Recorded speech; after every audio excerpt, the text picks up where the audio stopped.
to enter the sand in the place that you intend to enter it, and then digging out a space that looks like that. So when you're practicing, what you want to practice is try to see if you are good at hitting that horseshoe and entering the sand right there. Here's a horseshoe right here. Tell me what's wrong with this. Everybody, tell me what's wrong with this. Too far behind. So if the ball was right there, where would that go? Nowhere. It wouldn't go. It would stay right there. Here's a horseshoe right here. There's my line. If I go like this, I might hit the ball, but that wouldn't be good. It'd be sailing off into somebody's backyard. So today, what we're going to practice mostly is trying to get some level of consistency with you guys being able to dig that out. So what would be the difference between this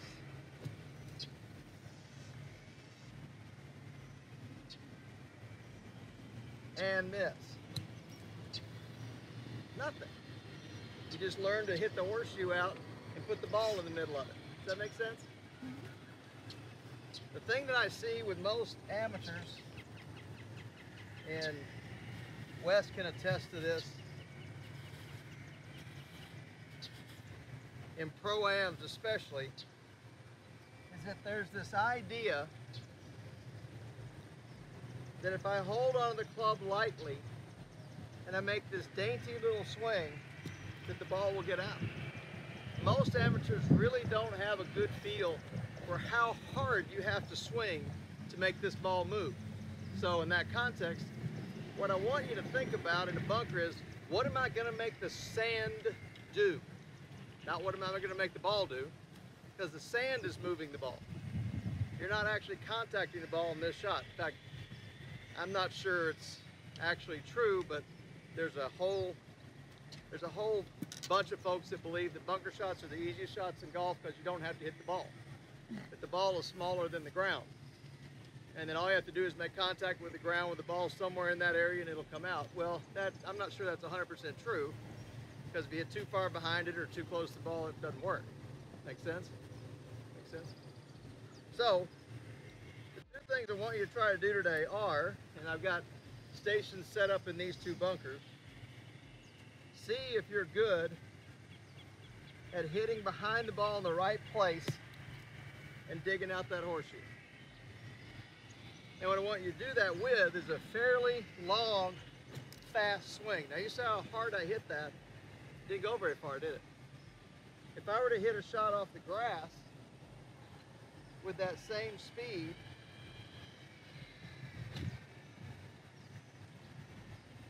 there's roughly a 10-to-1 ratio. For every 10 yards you'd hit it off the ground, it's going to go 1 yard here. So you got to swing 10 times as hard as you think you do just to get it to come out a little bit. Does that make sense? Mm-hmm. Roughly a 10-to-1 ratio, depending on a couple of other factors. All right. So today, you're going to do that. Put a line about 2 inches behind the ball. And we're going to see who's really good at hitting right there on the line with the ball in the middle of that splash. Now you're going to ask, okay, should I swing outside in? Should I swing inside out? Very, very, very few good bunker players swing inside out. There are some, but it's few. Most of them swing very, very upright and very much from the outside in. So I'm going to be swinging in this direction. The club face is going to be aiming in that direction, and the ball is going to come out in the middle. Most of you will find it's easier to make this club work if you swing outside in. Most of you. Some may not, and that's okay. There's a different set of rules for square to square or straight on, but outside in tends to work better. So if the ball is right here, I'm going to be intentionally swinging in this direction. Does that make sense? I'm not going to swing in this direction. Right.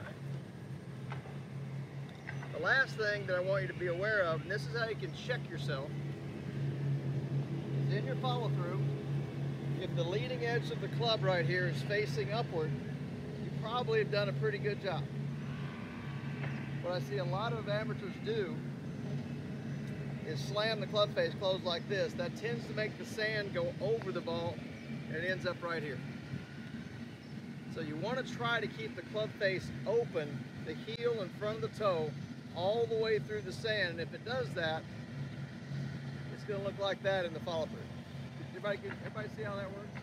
Heel in front of the toe. See how that works? So as you're doing this today, check yourself and see if the club face is facing up.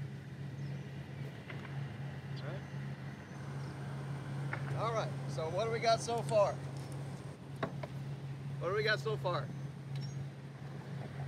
Swing outside in. Swing outside in. What else? Horseshoe. Very good. What else? Swing hard. Swing hard. And keep the club face open. Right. Is that hard to remember? Outside in, dig out the horseshoe, swing hard, keep the club face open. Everybody good with that? Okay. Some things that you don't have to worry about. You do not have to worry about the length of your follow through.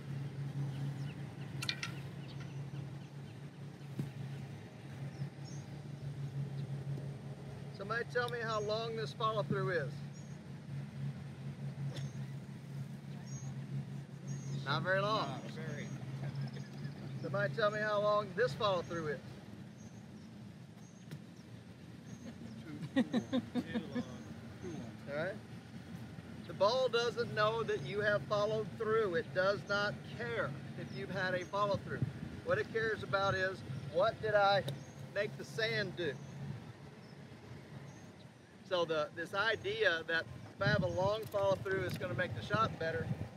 If I was your partner and you saw me make a practice swing like this, would you be nervous? Yeah. Like hit your putter, driver, anything but that, right? Didn't do anything but that. But if you saw me go like this, that would be more close to a normal bunker shot, wouldn't it? Okay? Follow through is insignificant. Insignificant.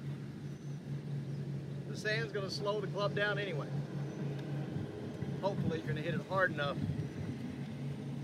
But if you hit it really easy, that's another good reason not to hit it daintily, is because the sand is going to slow the club down a lot anyway. You want to hit it hard, lots of sand moving at first, and then we're going to talk about, if for each individual one of you, if you have a difficult time taking different amounts of sand, we're going to address that with each one of you individually. That's a different subject, okay? So what are we talking about so far? Outside in. Outside in. Swing hard. Swing hard. Club face open and dig out the horseshoe, right? You're going to find in these bunkers, I've got little blank spots like this. And so I want you to practice without a ball, digging out the horseshoe. And then I want you to try to dig out the horseshoe with the ball in it. And then we'll rake it, do it again. All right? All right, questions so far? Placement of the ball. Great question. She said placement of the ball. You obviously want to hit behind it. So you want to find where you most likely are going to hit the line right there. So let's say that I put the line off my left shoulder and I hit back there. I might want to move this way a little. And then I move too far and then I hit the line right there. So maybe right there's the right spot. Base it on the line in the sand, not left foot, left shoulder, right shoulder, my head, my nose. Base it on where you most often hit this line. And stand in such a place that you can hit this line repetitively in the same place. Okay? That makes sense? Okay? Yes? Do you have your weight more on one foot than the other? You can have your weight on your left or your right. There's no really common thread among great bunker players It kind of depends on the shot too. Some players on some shots will lean more to the left, some more to the right. If you had a shot into the face of this bunker here, leaning left will make the club really dive down into the sand. If that's what you want, that's fine. But if you want to take a normal amount of sand, you might want to lean more to the right. If I have this lie, and I lean to the right, it'd be very easy to hit behind it too far. So it just depends on the shot. That's a vague answer, I know. Okay. Wes just qualified for the Arizona Open yesterday. Congratulations, Wes. Yay! I'm going to give the stage to him for a moment, talk about what he believes in bunker shots. So I'll let Tyler say a few words and we'll get started.